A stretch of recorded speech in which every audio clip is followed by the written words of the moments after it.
So I want to welcome everyone to Everything DiSC Workplace this morning.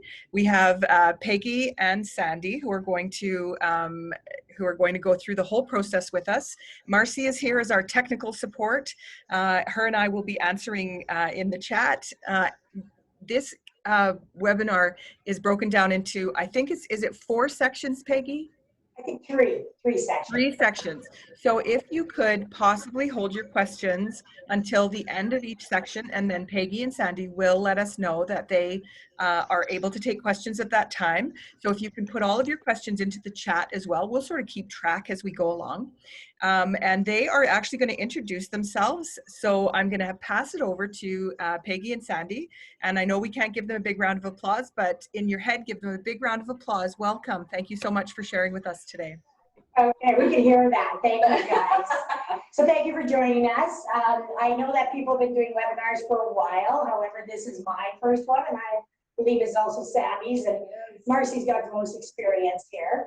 So I'm a partner between Human Services with Pam Wagner, and I've been doing that since about 2013. Prior to that, I spent 15 years at Community Employment Services. So over 30 years of doing type and working with unemployed Albertans. So some of the things I've got, the credentials behind is True Colors I started with, which now is Canadian Personality Dimensions. And I do Myers-Briggs, Emotional Intelligence, and Empowerment.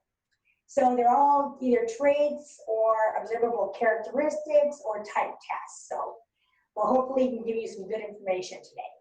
And I'm Sandi. I've been working with Being Human Services for about 5 years now. I was a teacher for longer than I care to admit before that. But here at Being Human Services, my roles changed a little bit from when I started. I was a service coordinator for a while, and through that, we started with the colors like Peggy said, and Myers-Briggs, and now it's really fascinating with the DiSC. My journey is a little bit different because my journey truly has been a journey through learning about myself and learning about how to relate to other people and how I come across sometimes. So I'm really excited to be here, really excited to hear your questions, because there's a lot. You're going to learn a lot and hopefully have some fun, because that's what this is about. Yeah, it's ongoing learning. And Pam and I became partners a couple years ago with Everything DiSC. So there's a lot more applications. Conflicts coming up in 2 weeks, but there's leadership, there's management, sales. So there's many different applications you can use. So Marcie, you want to introduce yourself as our producer and participant? Hi, I'm Marcie, obviously. I've been with Human Services, Being Human Services for about 1.5 years now. I love the DiSC program. It gives a lot of insight into myself and sort of validates a lot of the things that I do and how I deal with other people. So I love getting new ideas on how to work better with others. I hope you guys enjoy it today. Okay, so moving ahead, Marcie. So basically, the first component is we're going to kind of look at discovering your styles. The whole thing, the second part is understanding other styles and then how to build those effective relationships. So we've all worked with people and we're like, I don't get it. And you'll see the word there, understand. I don't use that word. I've gotten rid of it because as much type as I've done, I will never understand others. I look at accepting and respecting differences. So my husband is very different than me, and I'm always like, God, why don't you stand up for yourself? And he's always like, why don't you sit down and shut up? So we need to be aware of our differences and accept and respect them. So hopefully today you'll get a lot of knowledge. Go ahead, Marcie, and we can actually go again. So the first thing we're going to do, the first thing we're going to do is we need to see how we see ourselves. So one of the things that Zoom meetings have done is put us in front of camera. So my 30 years of facilitating, I have always seen others and I don't see myself. And the same is for most of the population. So Zoom has brought some good in that we get to see ourselves, and I've always felt that there should be mirrors in a classroom, so we watch our body language. So how we see ourselves may not match how others see us, but the idea of this is to bring that closer. So again, these are observable behaviors that people see in you. So we're going to start with fast-paced and outspoken, or cautious and reflective. So since I was 3 years old, I have been fast-paced and outspoken. Comes to my mind, I say it. Growing up, my parents would say to me, "Why do you say what you think?" And I used to think, I don't understand that statement. What they meant was they wanted a filter. I didn't have one. I was missing a filter. So, feedback. Okay, Sandy, how do you see yourself? I am absolutely cautious and reflective. I love learning new things, but I need that time to process it in my brain. I like to think about what I'm going to say before I say it. So I am absolutely cautious and reflective. Right, so in the observable sense of those two statements, people may see me as bold, but they may see Sandy as uninterested, and that's not accurate. Not at all. Okay, go on to the next one, Marcie. So the other two that we put together are questioning and skeptical, or warming and accepting. So for me, this one's quite interesting, because if you'll see up here our dots, and we'll explain this later, but I am a DI, and that kind of comes to the warm and accepting. And I am a host, and I love my social life, and I've loved entertaining. However, I question everything. I'm always asking why. I don't need facts, which is a little different. So for these two, I see myself in both, but by far, I see the questioning as more important to me. How about you? Yeah, I would agree. From observable behaviors about you as well, I absolutely see both. And that's where, for me, this whole thing has been a journey in terms of trying to figure out what is the difference. So for myself, I am absolutely questioning and skeptical. But that's where sometimes I have to assess my biases to words. Like I don't particularly like the word skeptical. To me, that's got almost a negative tone to it. And I don't see myself negative. I don't see myself like that at all. But I absolutely, like I said, when I get new information, I go through it. I go through the steps in my head, which again, like you said, can make me seem like I'm cold or I'm not interested in what's going on. But in actual fact, I am very accepting and warm and want to hear what you have to say. So I'm questioning and skeptical. Yeah, and I think we need to really watch how we look at a word.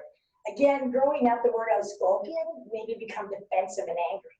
And then I realized I am outspoken. I have an opinion and I believe I should give it. I believe everybody should, but that's not going to happen. So we do have one warm and accepting obvious person, and that's Marcie. So we're going to get her to talk a little bit about herself.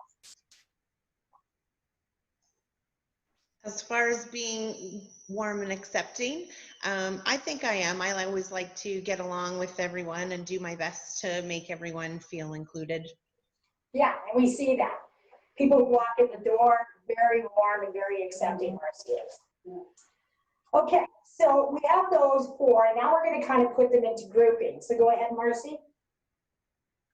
And we're going to put two together again. So bear with us a little bit, technology. We're talking through her, through glass and speakers. Go again. Okay, so we'll just. Oh, there it is. Okay, so we are more than one, and then you'll probably relate to them. And again, colors is a trait test. Myers-Briggs is a type, and I shouldn't say test, assessment. Myers-Briggs is type assessment. And what we're looking for this is our observable behaviors. So in the workplace is what we're focusing on. So when we put the two together, you look at being, if you had to pick, either you're going to be outspoken and skeptical or questioning.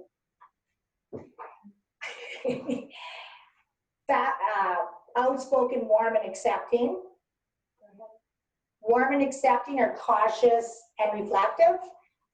Or the last one is cautious and reflective and skeptical and questioning. So when we put those two together, and normally in the DiSC, this is a group exercise where everybody is actually walking around the room and then you're meeting, and then you always want to give an example. So over the years, I don't know how many resumes Human and CES has done. We have done thousands of resumes. And when people put their attributes down, they might say, I'm hardworking. So one of the things I didn't talk about in the intro, my background is also in construction. For actually 39 years, I've been doing construction. So remodeling buildings, general contractors, things like that. So when I get a resume and it says hardworking, I'm thinking physical. I'm thinking you can carry those 2x4s, that drywall, you can move things, you can work 12, 14, 16 hours. However, that word can mean very different things to other people. So hardworking can mean that when I start a task, I'm going to stay with that task. That's not my skill. So it's really important that whatever you put down about yourself, or you're telling people, that you're able to give a concrete example. Mm-hmm. So for myself, the fast-paced, outspoken, and questioning. Well, first of all, when somebody says no to me, that doesn't really mean no. I'll say to them, you say that like I'm gonna go away.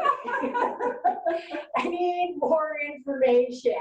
So there's the outspokenness and the questioning. And I think, I mean, I've learned to be more diplomatic, but often I give people a shock value, and I'm unaware of it because it's very natural. So Sandi, which two do you see yourself as?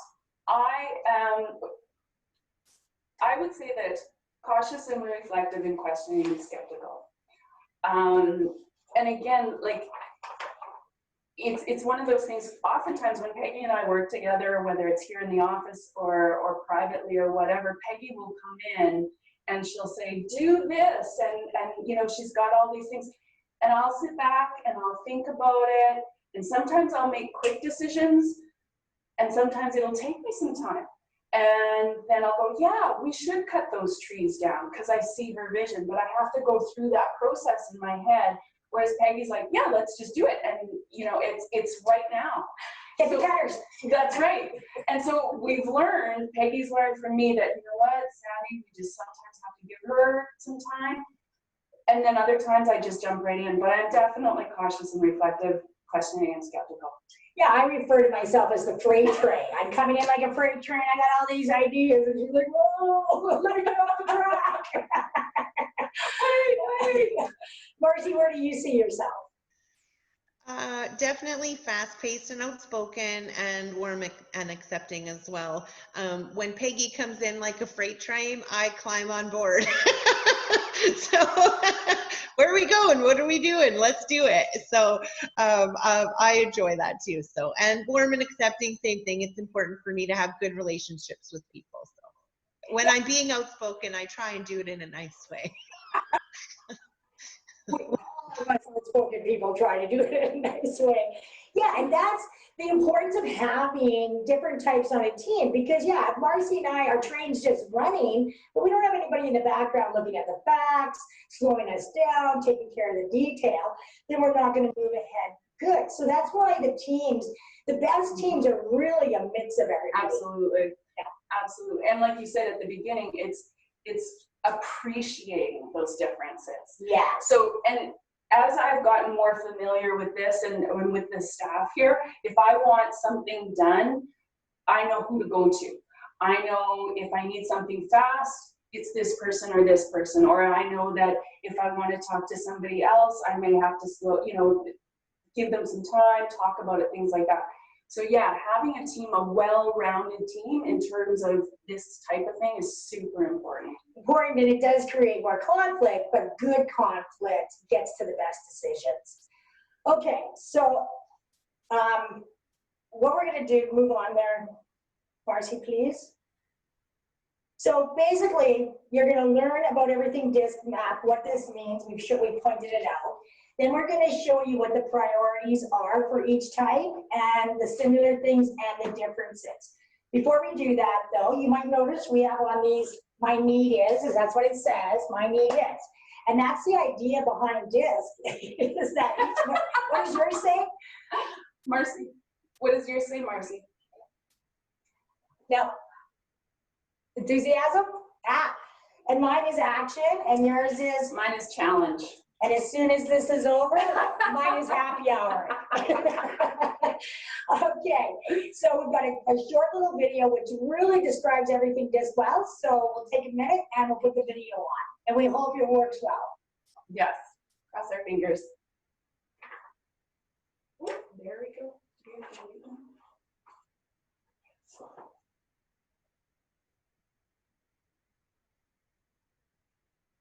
What if people had their needs written all over them? If you knew that this person wanted more independence, and that person wanted a bit more reassurance, would it change the way you work together? Would it make your job easier? Yeah, it probably would. But that's not the real world. Or is it? Maybe if you had the right decoder, everyone's needs would be a lot more obvious. It would be clear how to work more effectively together, to be more productive, more satisfied. All you would need is a tool to help you understand where people are coming from. This is DiSC, your decoder. It gives you a way to quickly understand the needs and priorities of the people around you. It describes 4 basic styles: D, I, S, and C. Here's how it works. First, everyone has a dot.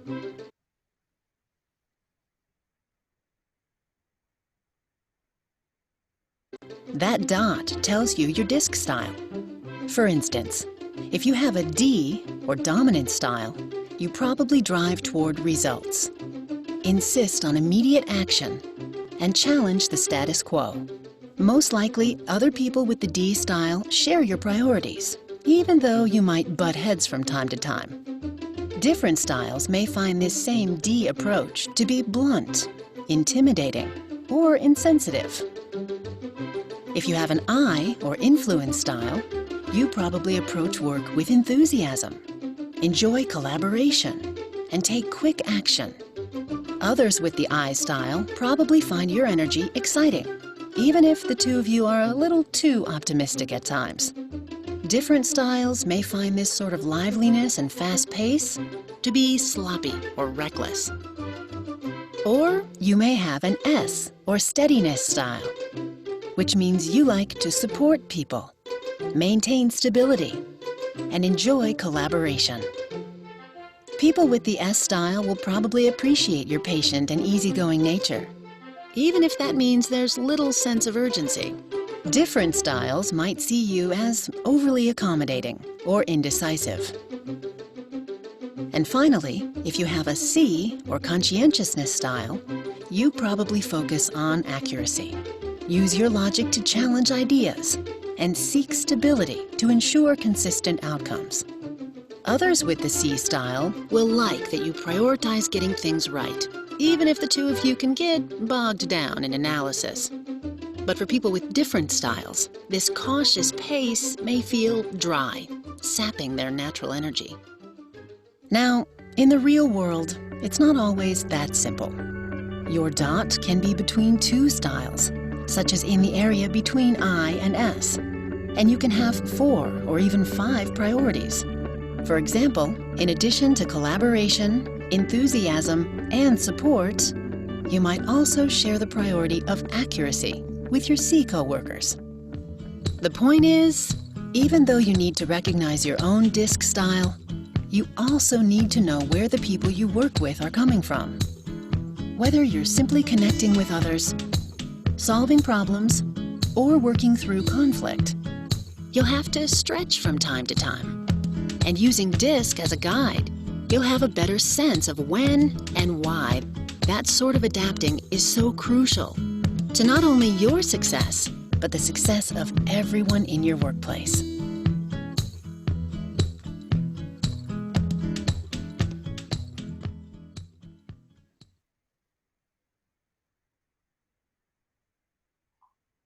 Okay, so before we go into the next area, is there any questions at this point?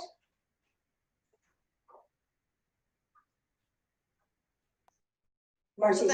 That's what I was looking at when it turned the video off. So I can't look at the chats. Right. And it turned the video off. So maybe Sandra can speak to that. So one of the big questions is sort of, what if you see yourself as fast-paced, reflective, questioning, and accepting? Do you fall somewhere in the middle of the four? Well, generally, no. And that's common. And one of the she's got her feet back there. One of the things is how we use the words. What was the word today that we were talking about? You didn't see yourself that way. Accurate. Accurate. So I see Sandi as very accurate, but Sandi goes, no, I don't see that. Because and again, this comes down to my journey and exploration with this. When I think of accurate, I think of bookkeeping, I think of details, math, you know, all that.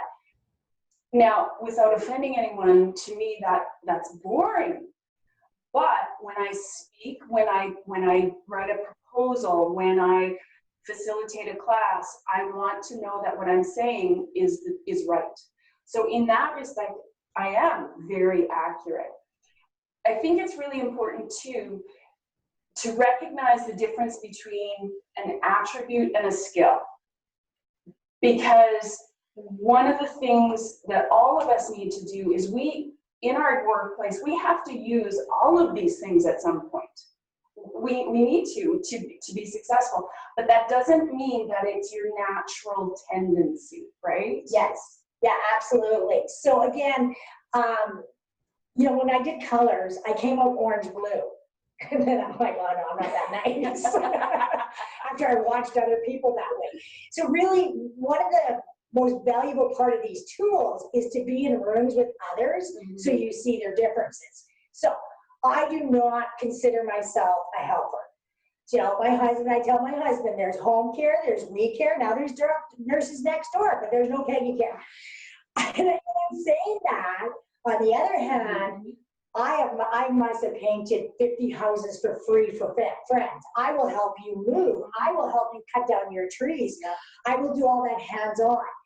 So how we describe, that's why that example is so important to attach to it. So when you look at all those, see if you can come up with an example and get feedback. Also, I don't know if you probably want to address this, but through the process of this, before we typically do this part, you have already signed up and done a personalized assessment. So what happens is you go onto the computer and you answer all of these questions, and the computer, depending on how you answer, the computer will ask Peggy different questions than it asks me. So it's very personalized.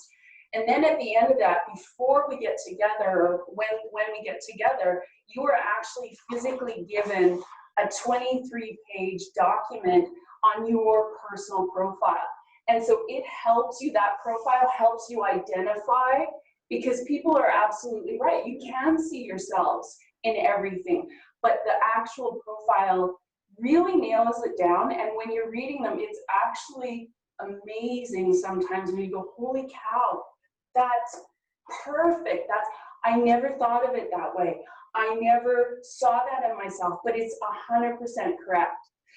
Yeah, and that's so true, because again, I've been doing this over 30 years, and I can't remember when I picked up the other day and I read it and I went, oh, I am like that. So yeah, it's pretty in-depth to get to know yourself, and definitely the assessment helps. Now, I would say 95% are dead on of the assessments. You should never do assessment in times of change or in crisis, because you know you may go into the wannabe or need to be. So the assessment would help clarify that.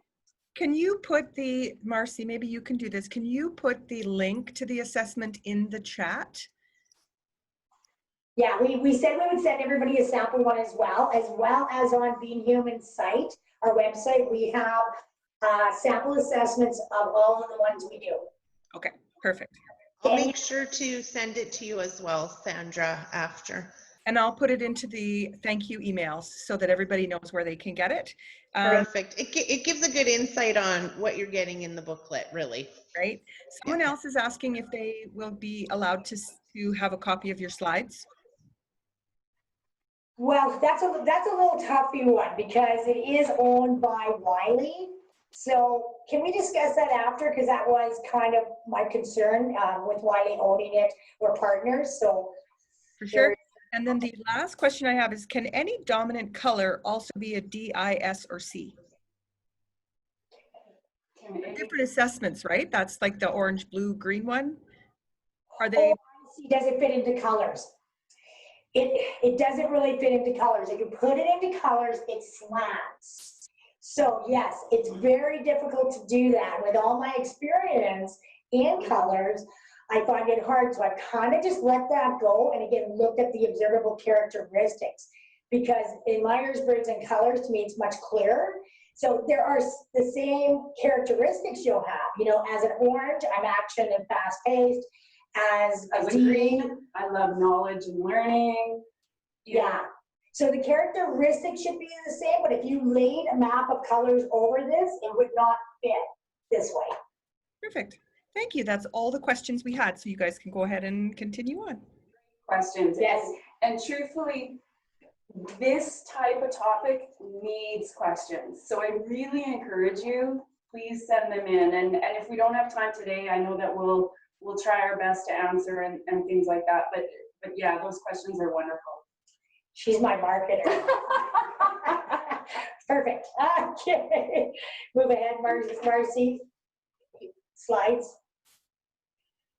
Okay, so if you did pick yourself in those two areas, the fast-paced, outspoken, and questioning and skeptical, you're probably a D.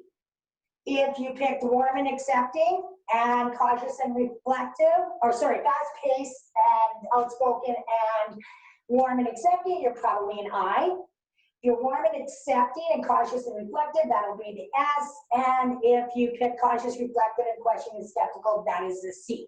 Now, in saying that, you'll see that each one is broken into 3. So there's actually a lot more to it.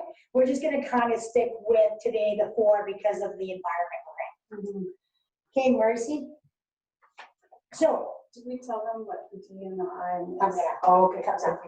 Okay, so one of the things that's really important, and one of the things that I know I used to do, is I used to compare myself to others.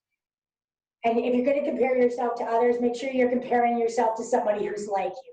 And again, I've learned tons from different types of people. However, when I compare myself to the S or the C's in their environment, I'm not going to shine well. So the example of that is, again, I can run crews, I can get construction jobs done, and I can be a leader in that environment because it's very hands-on. If you put me in the office to run a team and to do repetitive work, I'm going to fail miserably. I just do not have a repetitive button in me. I need that constant change. So everybody is valuable. I value that everybody in this office is willing to do a job that I'm not willing to do. It also gives them job security because I can't fire them and take their job. So it's very valuable for each of us to have that. There are influences, maturity, where you're at in your life, your education level. Understand, first of all, knowing yourself is really important because when you type wrong, you're going to type everybody else wrong. So again, in my 20s, I argued for a month that I was gold. Which is crazy because golds would not argue for a month. So yeah, really getting to know who you are is important, and then really looking and respecting their priorities and how they work, and like Sandi said, going to the right people for the right things. So it can really improve your relationships if you remain open-minded. Okay, so the next slide is going to talk and give you kind of what these are, what they're about. So under the D, they have words like direct, firm, strong-willed, forceful, and results-orientated. And again, this is just pulling out these. Under the I is outgoing, enthusiastic, optimistic, highly spirited, and lively. Under the S, bingo, is even-tempered, accommodating, patient, humble, and tactful. And then under the C is analytical, reserved, precise, private, and systematic. All the things I have taught. So on the next slide, if you do an assessment or when you do an assessment, you're going to get your dot. So my dot is landed as that one is there. So this is where mine landed. Sandy? My dot is right smack in the middle of the C and the S, just right there. And then Marcie's, no surprise, is right in the middle of the I, the influence or the enthusiasm. Right. And again, as we go through, when I do conflict, my dot actually moves. And it takes me right to the D. And that's my competitive spirit. If I'm in a competition, I want to win. And not so much now that I'm older. I like aging because it's not that important. But boy, I'll tell you, winning was everything when I was young. Those short quarters. Yeah. So yeah, and again, you'll each get your own dot. And then it tells a complete story about yourselves. So for mine, you know, it talks about that I'm active. Mine says I'm active. I like this. So my funeral song is I Did It My Way, which I thought was a really rude song until I listened to it. It talks about how I chew off more than I can handle, but I still did it my way. So that's who I am. And I'm always looking for new opportunities. And again, I was really blind that I take things on that are huge. You know, remodeling a 100-year-old building to me is not huge. Writing a proposal, actually writing a letter is huge. So for you, the opposite, right? Oh, absolutely. For me, words that come up in my story are things like self-controlled, reliable, logic. I like to solve problems. And for me, that's where sometimes I can come across wrong, because to me, if I see a problem, I don't see it attached to a person. So in my brain, I'm separating the issue from the person. And sometimes, especially for people over here, that it can be taken more personally. So logic to me is really important. And chaos. I don't work well. That's not my comfort zone, chaos. Which doesn't mean I can't be a fast actor or quick on my feet. It just means I like to know where I'm going. I like to know what's expected of me so that I can respond to things quickly when I need to. And Marcie and I thrive in chaos. I know I create it. I think Marcie's right there with me. Yeah, I absolutely. So words that come up in mine are enthusiasm, taking action, collaboration, getting results. So I actually enjoy a lot of variety in both my life and work. So I really thrive on change, and I like it. I enjoy it. I wouldn't want to do the same thing every day. I would fall asleep at work. Yes. But that's really good. Sorry, Peggy. Yeah, that's really the fun part about this, is that these guys are super enthusiastic. So it doesn't take me long to get on that train and to get it. And that's where you bring out the strengths in each other and recognize that maybe I'm not quite as enthusiastic, but as a team, that brings me in. Whereas at the same time, I'm going, whoa, guys, slow down for a second. What about this? Which helps them slow down so that we are more successful as a unit. Yeah, absolutely. And I think again, when you look at our environment in our office, we have two people who share the front, and they are day and night. So when I need something done now, which is 90% of the time, I go to Marcie. If I need, I need to give the other one time, and it works well when you really start to look at who's who and how am I going to ask for this to be done. So we do well with that. So go ahead, Marcie. On our dot. Oh, I don't know why we get that feedback once in a while. Sorry, guys. So you'll see that the dot sits in different places. So it's about clarity, basically. So with my dot being here, the observable characteristics are huge. Same with Marcie's, they're huge. Sandy's up a little bit, but not too much. But if you get closer to the middle, then you're probably not going to relate to your assessment as good. And it could be two things. One, you're not aware of your observable characteristics, which is normal. Or two, you kind of contradicted yourself. Now, as Sandi said, which is a really good part of this tool, it'll keep asking you a certain amount of questions and it can't seem to pin you into any of it. So the more unsure you are, the more questions you'll ask, which in the end can be more confusing. So it'll just keep throwing out questions at you until it can figure out where your thoughts should be. Okay, go on to the next one.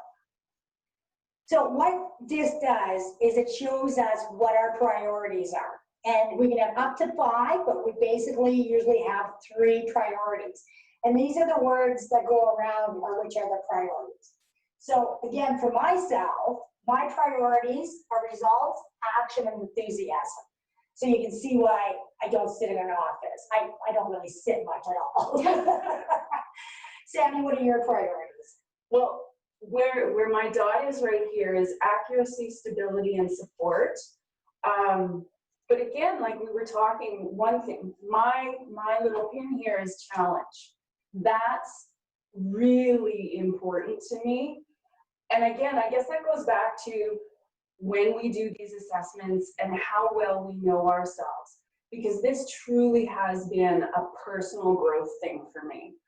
When I think back to the first time I took the assessment back in 2017, I came out right here, smack right in the middle of S and right in the middle here. And we were actually having that conversation earlier today about how far your dot is out from the center and how close it is. If it's closer, my experience was as it got closer, I would read a question and I would go, but it depends on the situation. If it was this situation, I'd answer this way. If it was this situation, I'd answer this way. Whereas now, when I wrote it, my dot was way further out to the edge.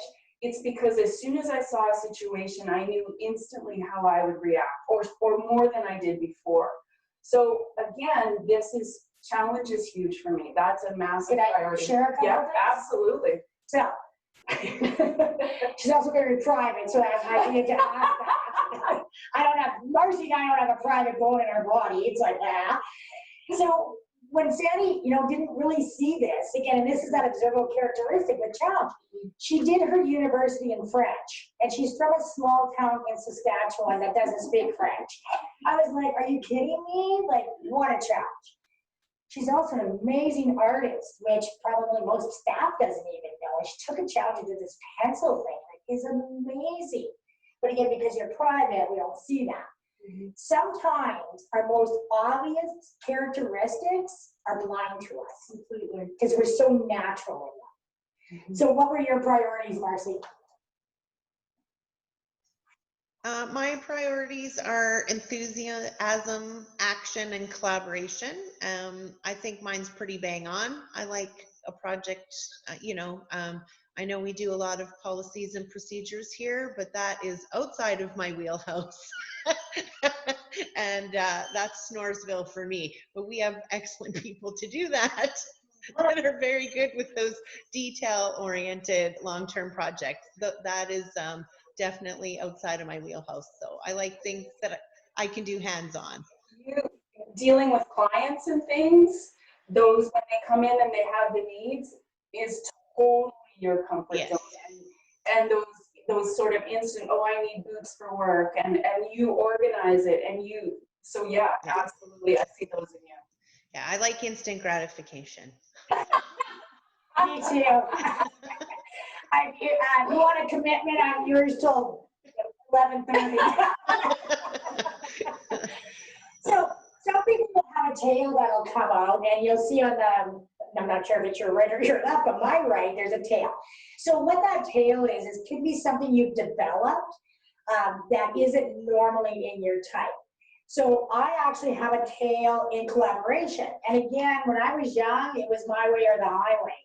I was very stubborn, stupid stubborn, I call it, and I didn't listen to anybody. So as I matured and I got older, and some of the projects I was doing, especially in construction, I needed collaboration. We moved into this building in January, and I totally gave our notice that we were out of the other one, and the guys were saying, we can't leave, and I'm like, we can do it, and we collaborated, and we got in this building on time. I was also a coach. So those are where my tail come from. Sandy doesn't have a tail. I have no tail. Marcie, your tail was what? My tail kind of goes into results driven. So it kind of speaks to the same thing, that I need to see a reason that we're doing it. I want to get there and I want to accomplish my goal. And then I want to move on to the next thing. Yes. Okay. Any questions on that?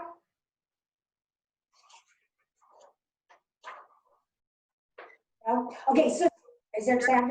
Yeah, there was one question. What if, what was it? How do some results have three, such as ISC? But I think you've explained that, the way the tail works. Yes. Yeah. So, everybody will have three priorities, right? Wherever it is. You could have four, you could have five. I've had people have five priorities. Actually, it was really interesting when we did Raising the Bar series. We had a young gentleman who had been in a job at one of the plants for 10 or 15 years. He was just a young guy. He started right out of high school. And he answered the assessment and says to me, this is the guy that works at the plant. He was looking for a career change. He says, my assessment, this is the guy that works at the plant. This isn't me. And that was the moment he realized that he'd answered it from his job point of view, which he was trying to get out of. So I don't think he's redone it yet, but probably after all this, he might come in and redo it. Does that answer? Did I answer the question? I think so. Answered the question, yeah. And then Natasha Carvello is saying that she's thinking she's an SC. Okay. Yeah, that'd be like me. Being here. SC right in here. Is that, does she want to comment on that, or? You know, when we asked about the slides, there are some things in here, because I'm not going to read them completely, that I can send out, like not the whiny ones themselves. But coming up, I have some communication. They're quite wordy. So I will put those slides together to send out, the ones that aren't whites. Perfect. Yeah, and that can help them. Lori's asking, is it possible to be an SCD? No, it would never come. Is it quite? I think it's possible, but it would never score that way. It just wouldn't. It wouldn't be that far around. Now that's where the tail could come in, though, right? So you could be the SC, and then the tail, like hers is results. So her tail is here. These are hers. My tail is here, and these are mine. Yes, that makes sense. Heather says, funny, I'm an SC, but my staff thought I was a D. I think that speaks to what I am naturally and what I have to be for my job. Right.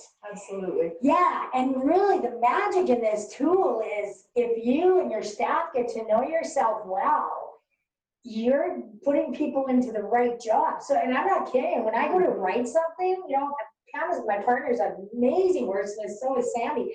But I'll be sitting there and I'll write it and I'll backspace. I backspace and and what am I doing? And I walk into Pam and I'm going, here, you want to write this? And part of that is people always say to me, you write like you talk. And I'm like, I don't know why that's bad. I have a funny story about that I have to share. So Okay. When I was little, we didn't have computers. We still had typewriters. And my mom had a new electric typewriter, and it was the coolest thing. And so I wanted to use it. And so I was using it to write a letter. And like you, Peggy, I write the way I speak.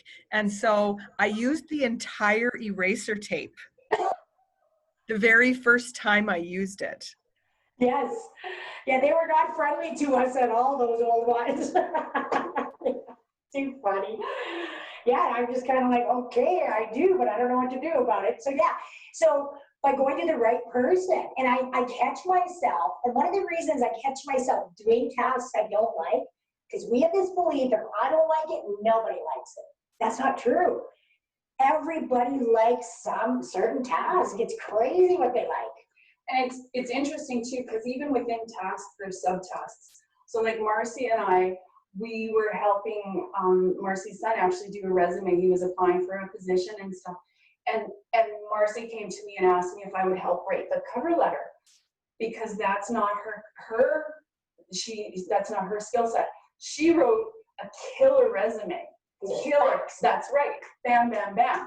Whereas my cover letter goes more into that. So it becomes recognizing what you're good at, what Marcie's good at, because she enjoys doing that. I enjoy doing cover letters. I hate doing resumes, right? Yeah. And so toss me a cover letter, or toss me, you know, researching a proposal, or toss me, that's that challenge for me. Yeah, research takes too much time for me. I want somebody to do it for me. Yes. Yeah. Okay, so we're gonna move on because of time. When you're in the groups, and I'm not gonna, this is something I could probably send out. Oh, sorry, priorities. So yeah, you'll see that trend again with priorities coming through you. You'll start to see a real repetitiveness, and it does, it gives your motivations and stressor, which I believe is next, yeah. So we kind of talked about priorities. Marcie, let's go on. Yeah, motivators. So that's a really good question.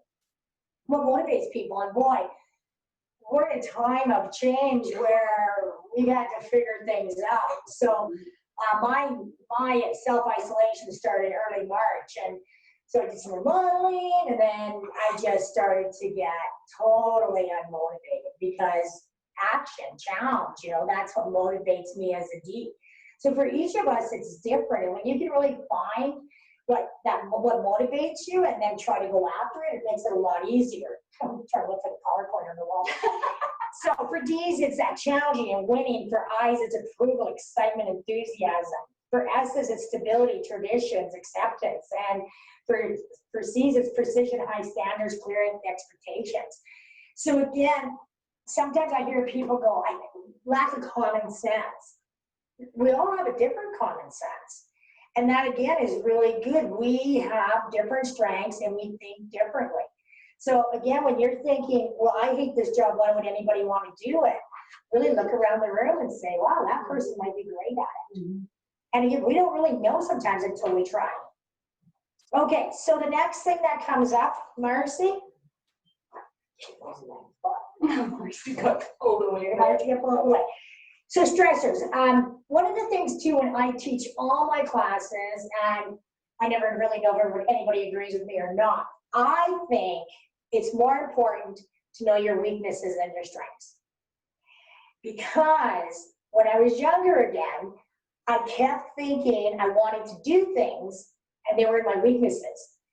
And so I would try them and then I'd be like, I really suck at this.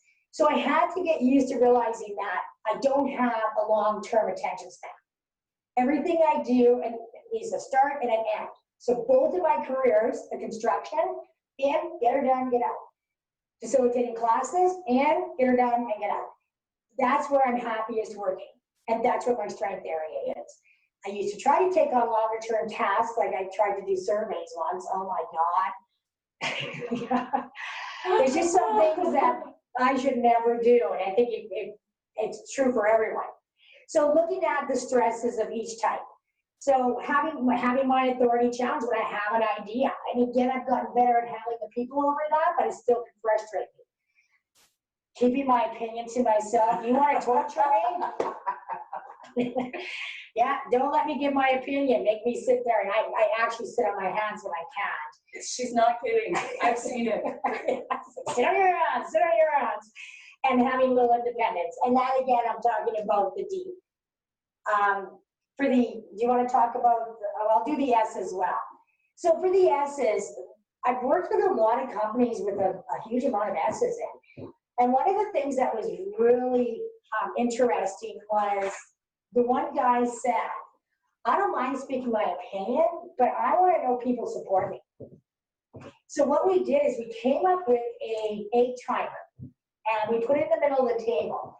And when the S would take the risk, that's a risk for them, not for me and probably not for Marcie. To speak our minds, not a risk at all. But when they would take that risk, they would go and grab the 8 timer. And basically, most of the time, the D's would need to sit back and then listen. And then all the S's that agreed would lean forward. And it gave them that ability of feeling supported, you know, and being able to work together. So for S's, yeah, that stress is not being forced to make a decision, having to argue their point of view. They don't want to do that. Why can't we all just work together? Okay, so Marcie, what are your stressors? feel like because I'm right in the middle of the I style, I feel like I really bleed over into the D and the S. I definitely don't like working alone all the time. Sometimes, obviously, you need to and be focused, but it's not my preference. I also don't like waiting on other people for things. I like to just go and hit the ground running. So I do get frustrated, like waiting for other people to do things so I can move on. That being said, I do have a hard time holding my opinion to myself. So that moves into my D, but when I share my opinion, I want it to be kind and I don't want people to be offended. So we were actually discussing this yesterday, that even though I voice my opinion regularly, I frequently feel guilty after. So Yeah, and if you look at your 3 priorities, it is IDIIS. So you are bringing those back, and maybe that's what one of the participants meant. So yeah, you do have that in there already, but it's not like she could be here and here, right? These run together. Mhm. So yeah, and that's our common element is the D and the I, but we're switched. yeah. So for me, because I'm kind of smack in the middle of C and S, when it comes to the S part of me, making forced decisions is very stressful for me, because again, if I have to make a forced decision and I haven't had time to think it out and think about the pros and cons and things, it's not, because I might make a mistake. I might, and again, that goes back to sort of the perfectionist kind of thing here. The C stressors I identify with completely. Following inefficient procedures just wastes my time. It's just stupid. Relying on illogical people. Again, if something doesn't make sense to me, I may not agree with it. I'm not talking that I have to agree with stuff, but if I can see the step, okay, this is how you got to this, you know, this is the rule because whatever. But if it doesn't make sense to me, chances are I just sort of ignore it. Yeah, we do. Right? And then the empathy and emotional support. I think I am very supportive, but I tend to be solutions focused in my support. It's not so much about, oh, poor you, poor you, poor you. It's, okay, you're in a crappy situation or whatever. How do we solve it? Let's use our logic. Let's use our brains. Let's figure out the challenge to make this better. So I very much identify with the C stressors. Yeah, you know, I was doing Myers-Briggs, and one of the questions we ask in Myers-Briggs is, could you live without harmony or logic? And I've been asking that question for years, and I had this young man, 18, that's young, not 29. He said to me, well, without logic, there is no harmony. And I went, that's how I feel. So I thought that was a really good way to put it for the people on that logic side. Yeah, absolutely. So yeah, again, each of us has different stressors, and knowing what they are, then you can maybe negotiate part of your job to not be working in that, because the employer is not farther ahead at all by having people in the wrong positions. I mean, it just, the amount of time that is wasted when you're in the wrong positions or doing the wrong task, it's not worth it to the company. Okay, any questions on that?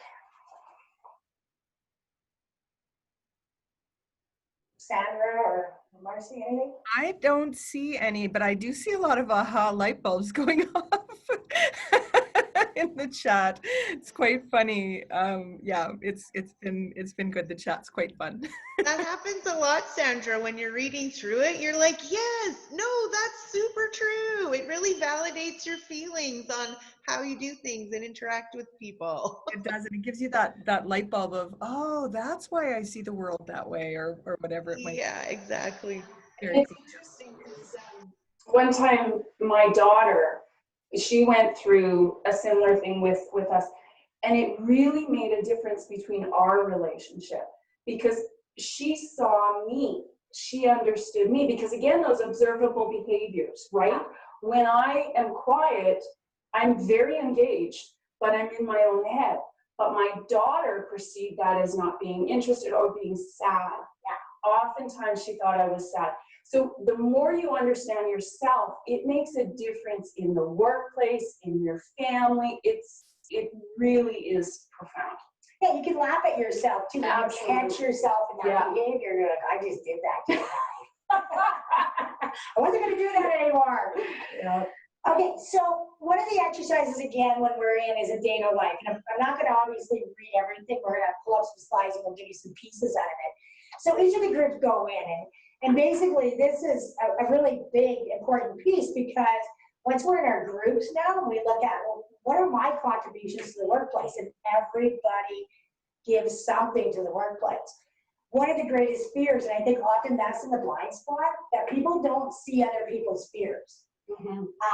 How are we misunderstood, and then how can we relate that? So Marcie, we'll talk a little bit about the D, and then I'll let these two talk about the other one, and I'll do the S. So yeah, as a D, I know that for many, many years, I was absolutely misunderstood. I had no idea how bold I was. So one of the things Sandi and I talked about was people being intimidated by us for very opposite reasons. So I remember we were at a meeting once and my coworker said to me, people find you intimidating. And I'm like, what? I said, why? And she says, because you'll ask the question. I'm like, yeah. If I don't understand, I will ask. And I guess to them, some people that's intimidating. So what I bring in is I'm absolutely bringing the elephant up in the room. I want to talk about it. I want to move on. I want to problem solve. Fears, and I hear it a lot from D's, is failure. I fail. I actually, that's my history is failures because every time I fail, I learn more. Now, I would say my fear, I don't like to appear weak and I don't like to be taken advantage of. I think I'm misunderstood with my communication that when I'm passionate about something, I may sound like I'm yelling and screaming, but really I'm excited and people are backing off like, why are you mad at me? Oh, I'm not. So how do you relate to me better? I think just, be honest with me. Let me know what you're feeling and I can definitely adjust. And I learned how to apologize 20 years ago. So Marcie, going with the I. So I can. Oh, nice. Got it. So in a lot of ways, I relate to Peggy too, because I feel like because I am so enthusiastic, I am more likely to ask questions because I'm wanting to get going. Like, hey, how do we start? Let's do this. And I'm trying to get everyone else on board with me. Like, come on, guys, let's do this. You do this, I'll do this. But I relate to because I feel like I am a little bit intimidating too. And I think Peggy nailed it when she said that people are intimidated by my enthusiasm. I often get told I speak too loudly all the time. So I can kind of relate to that too. But in another respect, I like to get everyone on the team on board. Like, hey, you're so good at this. Come help me with that, or, that kind of thing. So. And what are the fears? Pardon? The fears that are on there? Fear of rejection, criticism, being ignored. I feel like in some ways, yes. I think maybe if I feel like I have an amazing idea and not everyone's on board, it's a little deflating. But that's the joy of enthusiasm, is it's usually short-lived. I move on to the next. Yeah, so bust my bubble, Yeah. And I think often the eyes, socializing is important to them, and people will misunderstand that they need that communication, just like the opposite person that needs privacy to get going. It's exactly the same, but again, if you're the opposite of that, you're like, all they're doing is chit-chatting. Mm-hmm. Yeah, the other person you look at, all they're doing is sitting there looking at the wall. Yeah, and I always feel like I like bouncing ideas off of people. Like, what do you think? Good, bad? Like, I like that kind of communication and feedback with other people. Yeah. Yeah, so listen to your ideas, be open to the eyes' ideas, and they like to share that personal information. Okay, so go to the S. So, and I'll talk a little bit about the S, and I'll let Sandi talk about the C's. They are the support team. They're the person that's going to listen. Again, they're not fast acting, but they will remain calm and patience. A great trait. I did not get that. They do not like rapid change, slow down, don't want people upset, and they want that harmony. So people might see them as too accommodating. And I'll tell you a little story. I was in grade 8 and I was class president. We were going to Regina. I'm from Scepter, Saskatchewan. So off to Regina we're going. So outside we're talking generally, and people told me what they wanted. So when we went back in the classroom, we put it to a vote, and they wouldn't raise their hands. And I'm like, what? And I actually quit. I was so upset. I thought, you guys told me this is what you wanted, and I'm your president, and I'm fighting for you, and you won't put up your hand. So again, I think one of the things about type or traits or characteristics is when you look at your past, you really see who you are. So back then, I was just so shocked that people wouldn't speak their minds, right?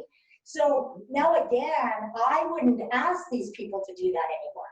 I would not ask for them to raise their hand in front of a group because I know they're not comfortable with that. So there's different ways to do that.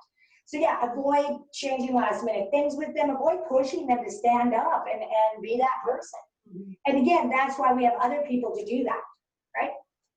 Okay, so the life of a C. Life of a C. Well, before I get into that, I just want to talk for a second because I know I did not know myself until recently. And when I say recently, I mean in the last 5-6 years. Because consistently, I was in roles, I was a high special needs elementary early childhood teacher. I was a mom, and I continually put myself that I wanted to be this. I wanted to be that caring mom. I would go out and buy the decals to put on the windows for the holidays because that's what moms were supposed to do. And then I'd leave them on my counter, and then I'd feel like crap because I didn't do it, and I'd beat myself up. And so it took a long time, and going through all of these processes with Peggy and with the workshops and with everything and thinking and having those conversations to recognize that I am not that, and I'm okay with it. That's and that's kind of into the C end of things. That for me has been the biggest challenge, is learning about myself. It's a good point. I was back in my hometown not too long ago. I have a farm, I have a reason to go. So a girl I went to kindergarten, I've known her since I was 3, she retired. She worked in a credit union, and she retired because Freedom 55 was drilled into her head.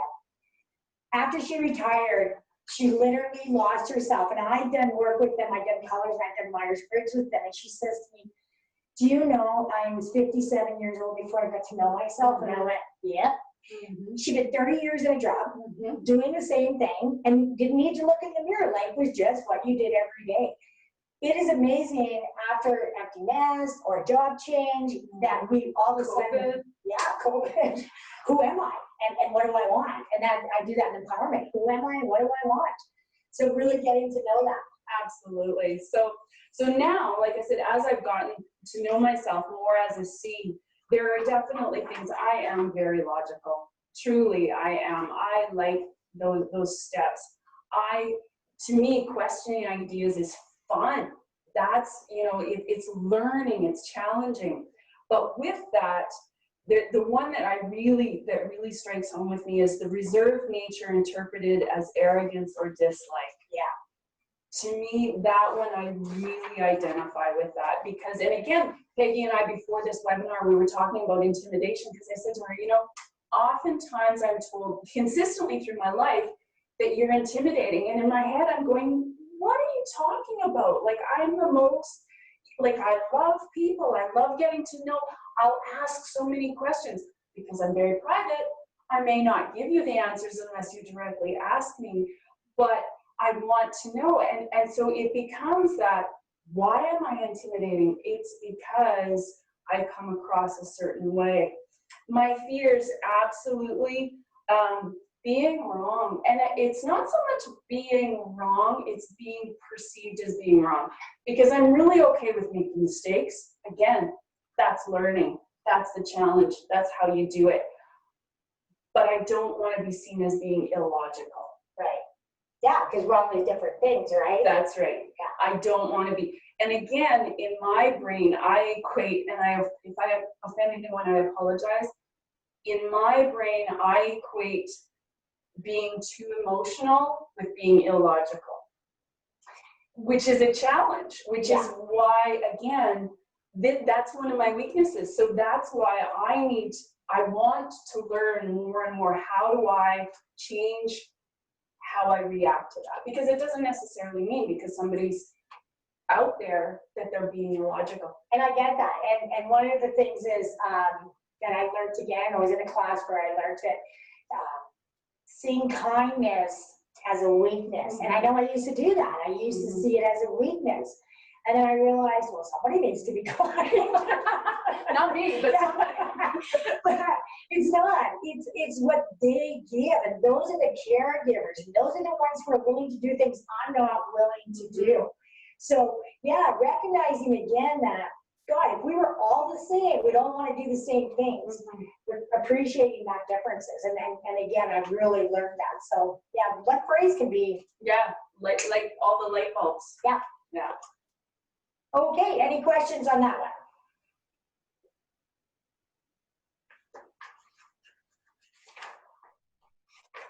I don't see any specific questions in there from that. Those were very good explanations. Thank you. Okay, so one of the things that I found, and I will definitely send this out, is because we've been working from home, and you know, it's interesting because I became a contractor with CES in 2009, and I basically went to the office to facilitate, but I really wasn't in the office anymore. So I started working at home. And although I was doing classes and I was interacting with people, it got really draining. And it was almost like I was getting depressed because when I was working on PowerPoint for 3 or 4 days, I had nobody to bounce the ideas off of. So for me as a D, working from home from this perspective is not my best thing. So actually, you can go ahead actually in slides there. Can you keep going? Okay, keep going. Actually, kind of different. It is there. Okay, back up. I screwed up there. Sorry about that. So, let's see, communicate, right? I'm wrong. There's no C. I do it all the time. Okay, so yes, I missed this step. So when you look at communicating, I think we kind of talked a fair bit about that, but we will go through some actual things because again, one of the phrases out there is treat people the way you want to be treated. Not true. I want direct, bold communication, and I promise you, I know people who don't. So what you need to do is you need to look at how do we communicate with each of the different styles. So Marcie, move on to the D's. So how do we communicate with them? Get to the point, cut and dry. If you come in and you have a portfolio this thick and you start explaining to me, you've lost me. It's like, okay, like, are we done yet? So get to the point. I'm not into chit chat. I do not like small talk. It tortures me. I need things to roll. Okay, what are we doing? So I've been in part of groups where all we talk about is what we're going to do. I leave. I don't want to talk. I want action. So when you're talking to a D, get to the point, tell them what you want, and move on. And again, you can come back and talk again because it'll be fairly quick. Okay, so Marcie, when we're communicating with an I, go to the next slide. I think you're muted. Sorry. Again, I like communicating with others, bouncing ideas off of each other. I like feedback on things that I'm doing. It's good, it's bad, ditch it, all those kind of things. Also bringing in that social aspect with other people. It's a lot about relationships and that kind of thing. In the same token, I do kind of like the direct form of communicating as well. I respond better to that. And again, sometimes I overstep and then I feel guilty later. So I know it's a problem. I bet you in conflict, if we had you do your conflict one, you would come over here. Yes. Yeah. So yeah, I think that you're probably more this way than this one. Yeah. As a result, again, that's your tail. Yeah. Okay. And I'm quite action driven as well. So I don't like just talking about things and we might and we should and we probably will. I like, we're going to do this and this is how we're going to do it. And let's start. Right. Yeah, same. Good. Again, with the eyes, especially as you come down to the IS, you want to be non-threatening. You want to be non-threatening when you're communicating with them because again, it's personal. They put a piece of themselves into what they do, and I'm sure you do. Mm-hmm. And what I do and who I am are two different things. And I think you're on that side. What you do and who you are two different things. Yeah, very much. So yeah, and again, know people's names. That's important. Things like that when you're communicating with an I. Okay, so let's go into the S. We don't want to rush too much because the S's will be upset, but we need to visit time. So yeah, don't rush them. And they want an agenda. They want to know what the personal goals. What are our goals? What are our objectives? Things non-threatening, they prefer it in writing. Personal comments, they're good at. They're really good managers at supporting people. Now that skill is very natural. And when they talk, you want to listen. Now, this one doesn't take in E and I, like extrovert and introvert, like Myers-Briggs does, but it's believed that the introverts are below and the extroverts are above. Okay, so you could be the extrovert here instead of the introvert there. So yeah, just give them time, and that's something most people don't realize. When you interrupt an introvert, they think it's really rude because extroverts cut each other off and think it's natural. Okay, so now we will go to the C. The C is, again, just logic. Even though I like to take time and process, because I like challenges and things, I like to engage. I like to have those verbal challenges too. So if I have a thought and I'm open to discussion, but don't be flighty about it. And time. Talk about you need time. Yeah. Yes, I do. I absolutely do. I like in the staff meetings. Lots of times in staff meetings, I'm more quiet than I'm vocal. But again, that whole growth thing, Peggy came to me, I don't know, a while ago and said, Sandy, we need you to talk. And she says, like, it comes across, like, again, it comes across that you're not paying attention, that you don't really care. So again, it became one of those things where I have to be really cognizant of. I have to be really cognizant that I ask questions. I may not have to make a statement, but I have to ask a question so that I can clarify, so I can make it be logical. I also want to be cognizant of, I distinguish between task and person, but not everybody does. So when I'm asking questions, I choose my words as best as I can. Sometimes I'm successful, sometimes I'm not. But so it becomes being aware of who I am, being aware of how other people are, and trying to balance that to meet my needs while respecting theirs. And I think we all need to look at challenge our perception of what, right? Because once you perceive something about me, I can't change that. And I'm often shocked when people come and say to me, I'm like, really? No, not there at all, not even thinking that. So we need to change our perception and ask the question. And one of the things for the C's, is give them the information early. So Marcie, so listening to us, she forgot to change the slide. Which is good. She's interested. That's all the bad things.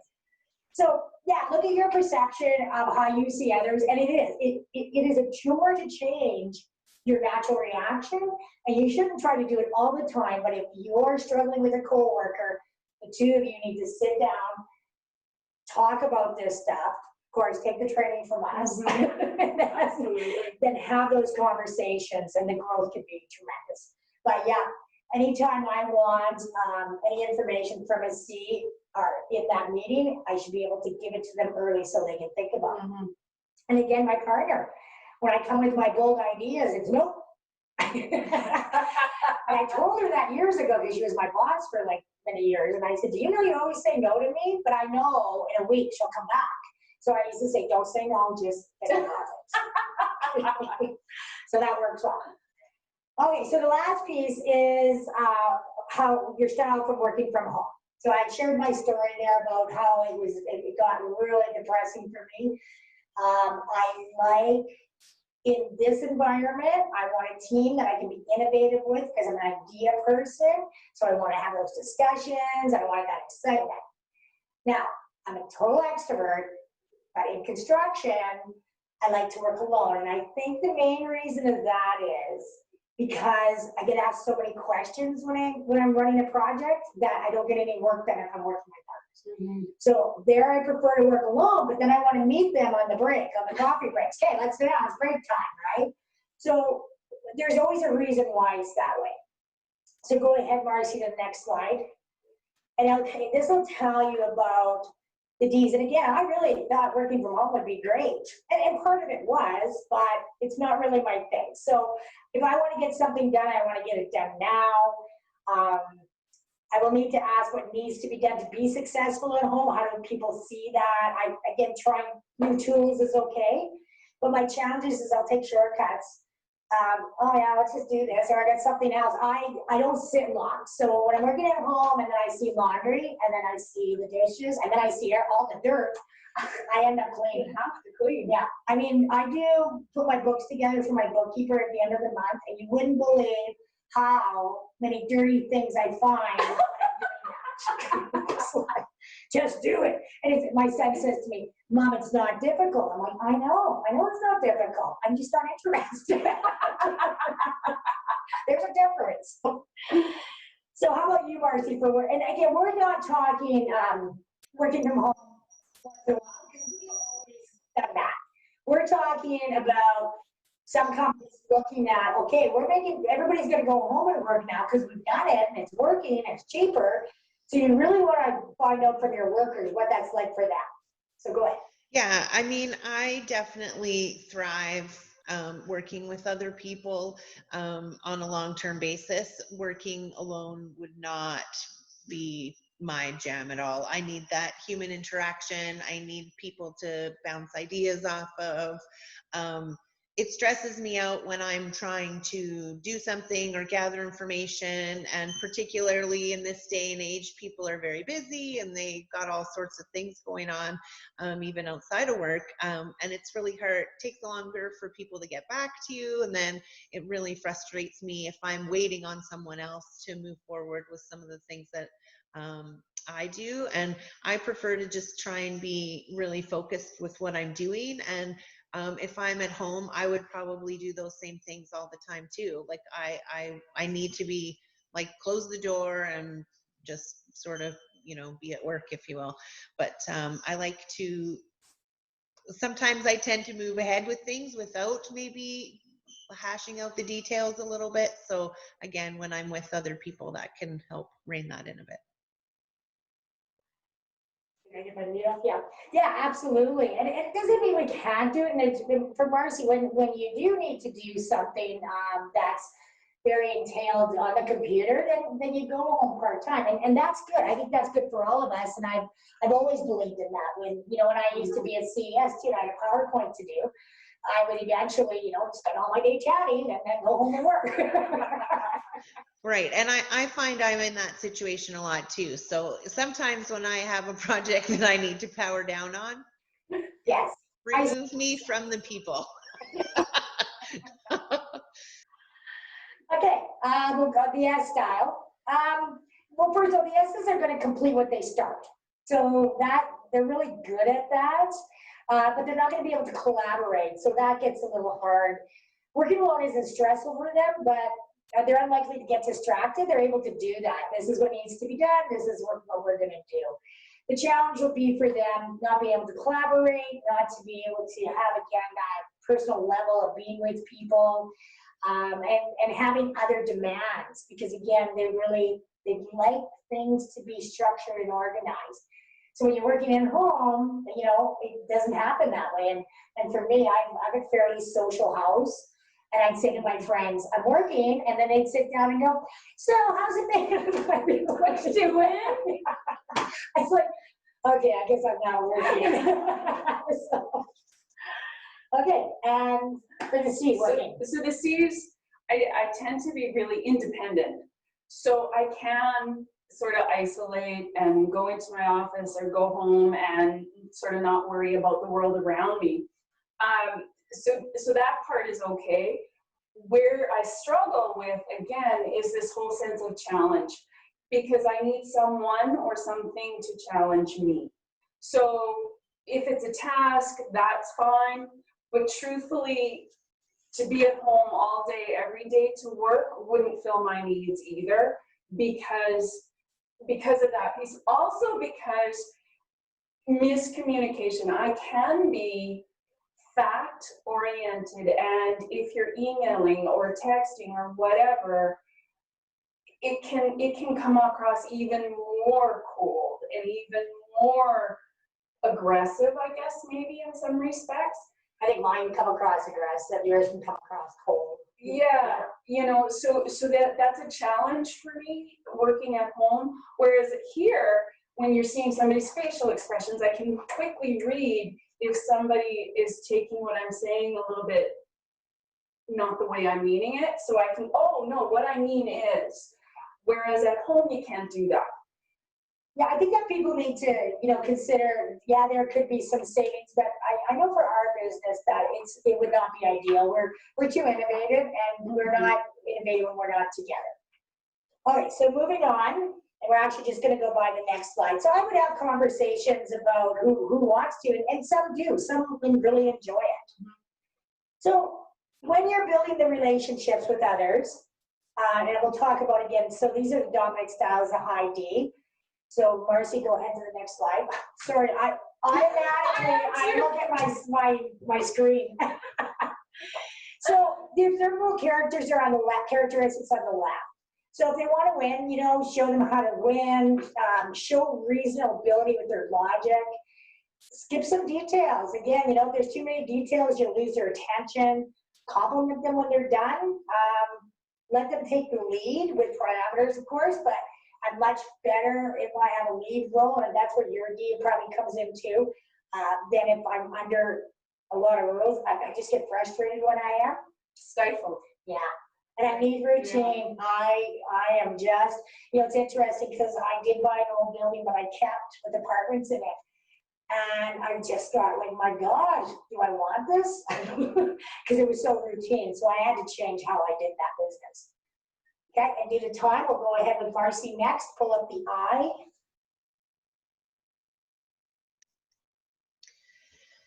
So again, I always like lots of action. I do probably tend to think emotionally because I am passionate about what I do. So I do get super invested in things. I think as far as being concerned with approval and appearances, I know Sandi referred to it earlier, but I think it does depend on the situation. Like, I think if it was something that I did that I was super invested in, I might have a little bit of hurt feelings. But if I paint my house and you don't like the color of it, I do not care at all.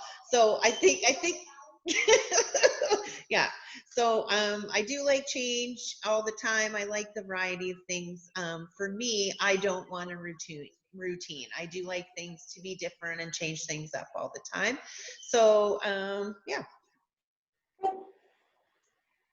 Okay, and so for the S's, one of the things too with a strong personality, actually, if the IS even down here and these guys, because my body language is strong, if I need to talk something serious, I really try to sit before I open my mouth because I kind of look like I'm coming across at them. I'm going to note that for future reference, Peggy. Oh, gotcha. Yeah, I'm not sitting when I talk to you. I guess show them the minimum, like talk about the risks and show them that there's minimal risk, demonstrate your interest in them, be patient, you know, make sure that you're not pushing them when you're trying to get to work with them and definitely be non-aggressive. And again, you need to be aware of how aggressive your body language looks, because mine does, and maybe your height can do that, or your excitement can do that. So we need to be aware of that. And then the C. Again, see, just logic. You know, if there's a problem, don't come at me like, Sandy, you suck. Come at me and say, you know what, we need this report done in a different format because. So tell me why, because if I can buy into the why it's being done that way, not an issue. I don't take it personally if I need to do it again, whatever. Just like aggression, again, aggression is an emotion. And again, if somebody starts to get aggressive with me, there's an issue, let's deal with the issue and let's put the emotions to the side and deal with the issue. But you remain patient. I would engage, I'd be losing it. She's like, well, and there again, right? Like sometimes that's what people need to do is just vent, right? And that's different than aggression too, I guess, is just the venting. you're good at remaining calm. Yeah. Yeah, and again, because I'm logical, right? That calm allows me to think. It gives me that time to process. You know, using caution. Sometimes I guess people could probably think that I take too long. If depending, if we're looking for an answer today. Yeah, you know, but if you need an answer, then again, tell me, we need an answer by the end of the day so that we can do this. And that's all. So there. Yeah. So basically, that brings us almost to the end here. Just one more slide, Marcie, or two more actually, I believe. One more? Yeah. So what we would do in the class in the end, this is where you would really look at, well, what personality or what characteristics do I have the hardest time working with, respecting, and then you could say, have these conversations with those people and what's difficult and what works. And again, as we started working on this yesterday, the three of us, we had some really good conversations again about ourselves, that it goes away. So it's almost something that, you know, refreshers every year would be really good to remind us of our differences. Okay, and then we have a couple minutes left for questions.